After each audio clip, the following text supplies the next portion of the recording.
বীরত্বপূর্ণ ভূমিকা উপজীব্য করে ময়মনসিংহে প্রতিষ্ঠিত হয়েছে বাংলাদেশ পুলিশ মুক্তিযুদ্ধ জাদুঘর। ময়মনসিংহ পুলিশ লাইনে এই জাদুঘরের উদ্বোধন করবেন স্বরাষ্ট্রমন্ত্রী আসাদুজ্জামান খান কামাল।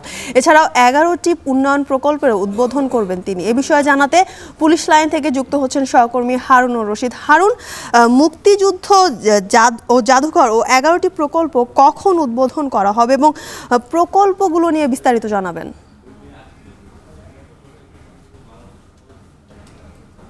জ্যোতিকা, ময়মনসিংহের বাংলাদেশ পুলিশের যে ময়মনসিংহ পুলিশ লাইন রয়েছে সেই পুলিশ লাইনে একটি পরিত্যক্ত ভবনকে নতুন করে সাজিয়ে এটিকে নান্দনিক করে এবং দৃষ্টিনন্দন করে কিন্তু এখানে একটি পুলিশ মুক্তিযুদ্ধ জাদুঘর করা হয়েছে।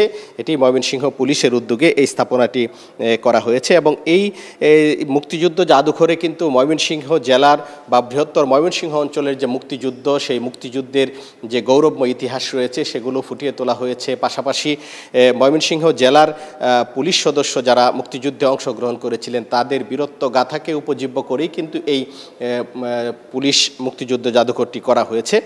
এবং এখানে আমরা যেটি দেখতে পাচ্ছি যে বিভিন্ন চিত্রকর্মের মাধ্যমে পুলিশের বিভিন্ন কর্মকাণ্ড, মুক্তিযুদ্ধ সহ বিভিন্ন কর্মকাণ্ড, বিশেষ করে করোনাকালীন সময়ে বা পুলিশের জনহিতকর যে কাজগুলো রয়েছে সবগুলো ফুটিয়ে তোলা হয়েছে। পাশাপাশি মুক্তিযুদ্ধে ব্যবহৃত বিভিন্ন সরঞ্জাম প্রদর্শিত হচ্ছে, যেমন 303 রাইফেল, 7.62 LMG সহ বিভিন্ন অস্ত্র রয়েছে। এবং এখন যে অস্ত্রগুলো আপনারা দেখতে পাচ্ছেন মুক্তিযুদ্ধে ব্যবহার করা হয়েছে এটি হচ্ছে .32 বোর রিভলভার, .38 বোর রিভলভার,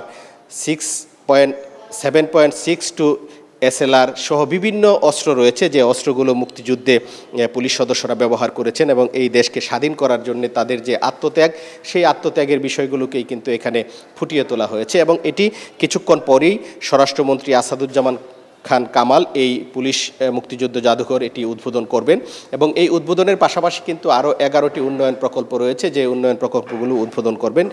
যেমন আমরা দেখতে পেয়েছি যে এখানে যে ফলক লাগানো হয়েছে সেই ফলকে দেয়া আছে যে ময়মনসিংহ জেলার যে বিভিন্ন থানাগুলো রয়েছে সেই থানার বিভিন্ন ভবনের উদ্বোধন করবেন। এবং যেমন ফুলপুর থানা, গফরগাঁওয়ের পাগলা থানা সহ বেশ কিছু থানার যে বর্ধিত ভবন সেই ভবনগুলোর উদ্বোধন করবেন। এবং এই উপলক্ষে কিন্তু পুলিশ লাইনে সাজ রব বিরাজ করছে, অর্থাৎ নান্দনিকভাবে পুলিশ লাইন সাজানো হয়েছে। এবং কিছুক্ষণ পরেই কিন্তু এখানে যে উদ্বোধনী অনুষ্ঠান সেটি শুরু হবে। তবে এই যে মুক্তিযুদ্ধ জাদুঘরটি প্রতিষ্ঠা করা হয়েছে এটি কিন্তু আজকে উদ্বোধনের পর থেকেই সর্বসাধারণের জন্য খুলে দেওয়া হবে, অর্থাৎ সাধারণ মানুষ এখানে এসে কিন্তু পুলিশের যে বীরত্ব গাথা বা ময়মনসিংহ অঞ্চলের মুক্তিযুদ্ধ সম্পর্কে ধারণা পাবেন এবং সে সম্পর্কে বিস্তারিত তারা এই জাদুঘর থেকে জানতে পারবেন। তো এই ছিল আমার কাছে ময়মনসিংহের পুলিশ লাইন থেকে সর্বশেষ। ধন্যবাদ হারুন। আজ উদ্বোধন হবে ময়মনসিংহে মুক্তিযুদ্ধ জাদুঘর, সেই খবর জানাচ্ছিলেন সহকর্মী হারুনুর রশিদ। দেশের